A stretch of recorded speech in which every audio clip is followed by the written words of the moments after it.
Batman, Superman, Spider-Man, X-Men.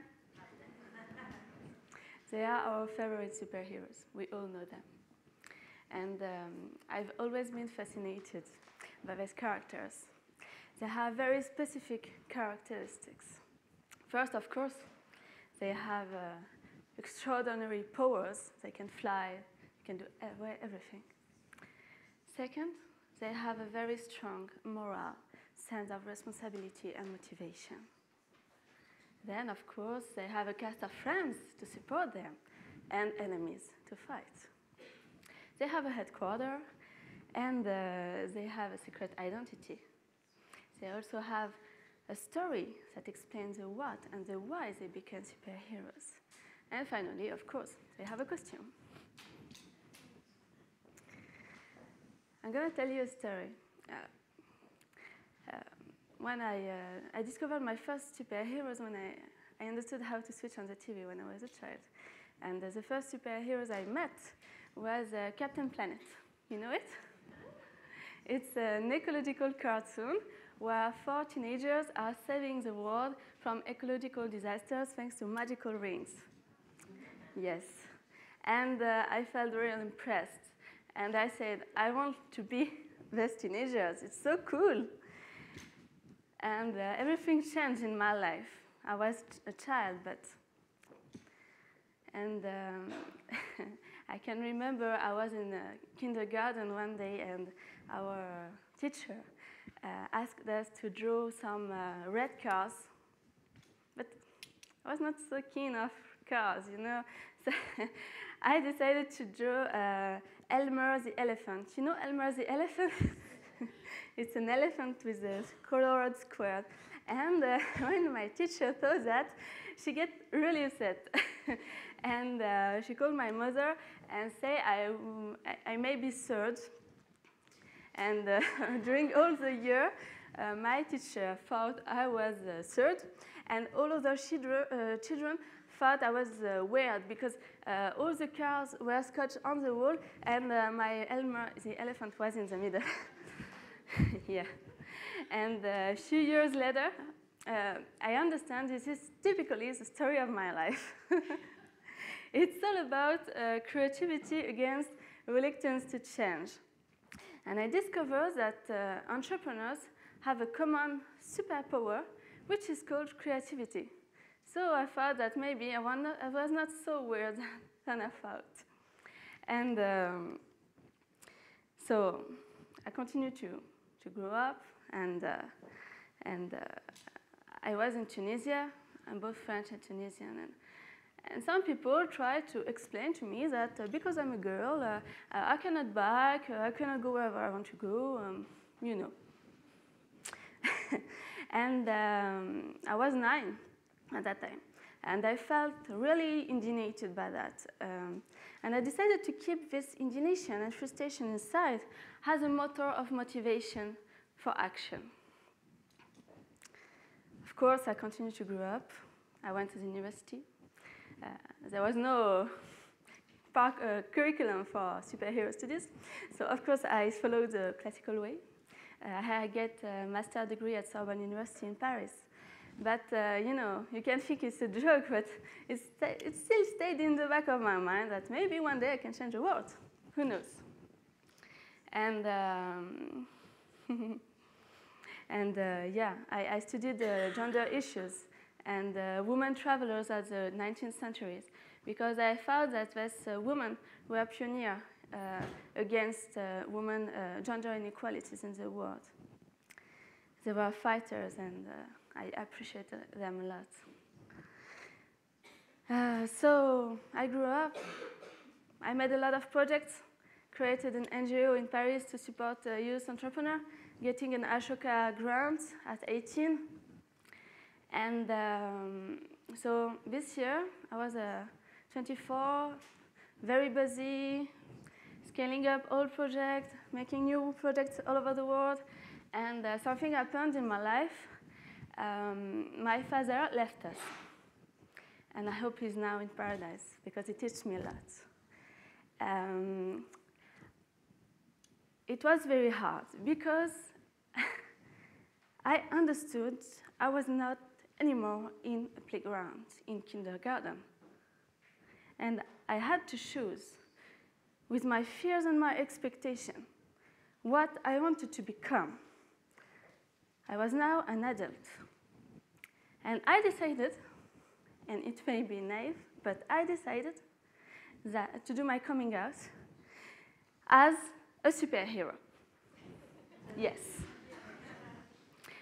I said, I'm a woman, yes. I'm young, yes. But I'm going to show you that I am a superhero because I dedicate my life to help people, other people's lives, and to make the world a better place to live in. And I'm going to share with you my biggest secret, my biggest dream, which is no more a secret now, which is called Acacias for all. If you want, close your eyes. You can close your eyes and imagine Africa. And now you zoom on the north, and you see this very small country of Tunisia. Tunisia, it's 12 billion inhabitants. And from those 12 billions, 25% are living under the soil of poverty. And with the revolution, it's increasing. Seeing on an ecological part, 80% of the lands are touched by desertification. The Sahara is growing. So,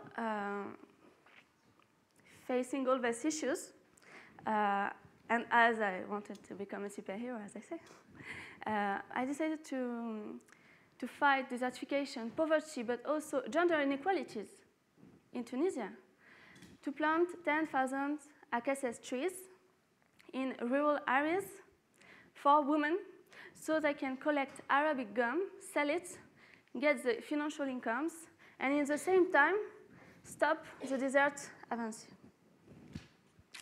It's a big dream, but I'm here today in TEDxWomen Barcelona to prove that it's possible.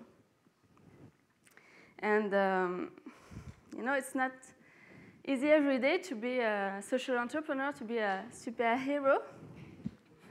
Yes, because a lot of people, most of them, think that you're mad, you're weird, you're naive, and very, very few think that you are a genius. And if you are a woman, it is worst. If you are in Europe, you always have to be well-dressed and makeup and showing that you are strong and determined, showing that you are the perfect man to accomplish your mission. If you are in an Arab country, you have to prove that you're not here to destroy the balance of the society or doing politics instead of men, but you are here to make a positive change. And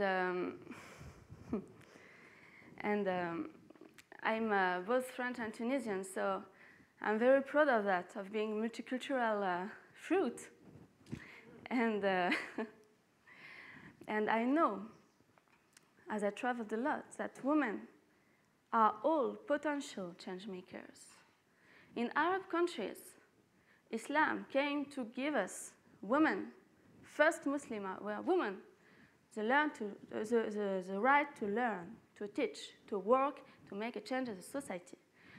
In Europe, we are still facing a big gap between men and women rights, in politics, in economy, in a lot of points. So the fight is not over. But this year, I met amazing women. They are 17. They are from Arab world and from Europe. They were part of a program called She Entrepreneurs from the Swedish Institute. One of them is here today. And when I met them, I discovered that I am not alone. Ooh. I am not crazy. There is other people like me all over the world trying to change the world to make it a better place to live in. And it gave me a lot of hopes. Can you imagine a small girl, 23, her name is Yasmina, and she works in Algeria to create centers for disabled people so they can live and work and like everybody. Another one, her name is Faiza. She's from Morocco, and she empowers women of her country to recycle plastic bags to make accessories. Another one, Dina. She is living in Sweden, and she decided to make a Muslim choir. Yeah.